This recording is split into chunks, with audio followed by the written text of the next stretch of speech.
Mother used to come down to the village every single week, once a week, to not only shop, but to bring us to the library. Well, years ago, you didn't talk in the library. You whispered. "You'd like this, please?" Everybody whispered. They did not talk out loud. It was a very serious place. You were very quiet. If you were a child, you knew you weren't supposed to do this, that, and the other thing. You behaved yourself. They did not have anything like they have now. They just had books and magazines. Nobody had film to show or anything like that. It was a very quiet place. Well, I remember there was the children's room, and that's where we were permitted to take out a book. And it was always until we got older. That book was always charged on my mother's card. For some reason, we could not have a library card as a child. We had to wait until we got older and we were permitted to take out books. As I got older, so it'd been like 8th grade maybe, we were sitting in the study hall in Westhampton Beach High School, and the girls were passing a book around from one to the other. And it was a book that we were forbidden to get out of the library. It was Gone with the Wind, which was far too risque for young girls to read in those days, according to Gussie. But that was a big thing that somebody had gotten a copy and we would pass it around. We decided to write a book for one of the badges, and we wrote the history of Westhampton Beach. And we did a lot of original research. We spoke to people, and so we decided we would do research, and where better to do research at the library. I just remember coming down here on my bicycle. I lived on Mill Road at the time, and I would ride my bicycle and take out books. And then in high school, for reading, things you had to do. I don't know, I've always enjoyed the library. Enjoyed the books and all that.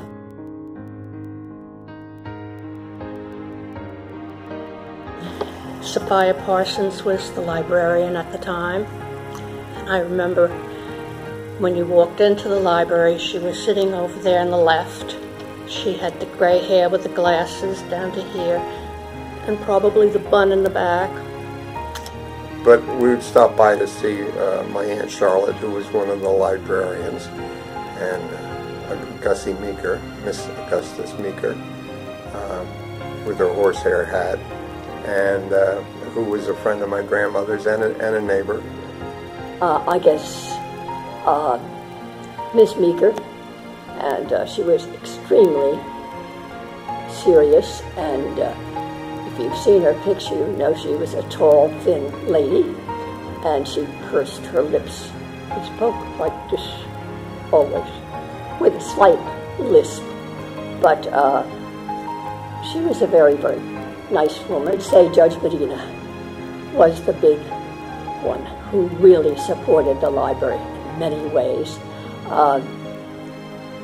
He used to have somebody in the city who would pick out books suitable for the library, and he would look them all over. And there were a lot of garden books because his wife, Mrs. Medina, had a beautiful garden, and their estate was lovely.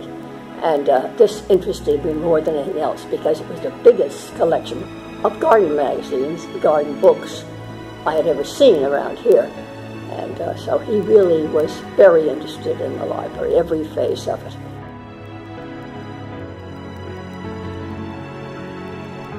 Remember when it expanded, but I do remember going to the annex while this was being built. I used the annex there on the other side of Library Avenue. It was worthwhile. I mean, when it was all said and done, it was like, holy mackerel, what a beautiful, facility. It was worth every second we put in my opinion. I walk in and out all the time, and I think, wow, what a wonderful thing. We all did. And the community as well. I mean, the community was behind it. The bond passed, And you know, it was something that everybody knew was sorely needed, you know, as a community center as well. After all was said and done, I was just a community member, you know, and I come drive up and I look at the library and I think, wow, what a beautiful library, you know, and I don't think at all, you know, pat yourself on the back. I think, you know, we as a community, you know, decided and made it happen. You know, this is what we want, you know, and as I said, the process was very, very, you know, satisfying because things ran so smoothly. You know, it's just like, you know, nothing's going wrong. Everything's good, you know. And then once it was done, of course, it was, you know, the icing on the cake. You know, to walk in and see when the first day when all the people poured in, and we had the ribbon cutting on the front steps, and I did a little speech. You know, just walking around the library, and it was just chock full of people pouring and looking at everything, pointing and this and that. You know, it was very, very satisfying. You know, it was kind of, you know, you thought to yourself, job well done. You know, so.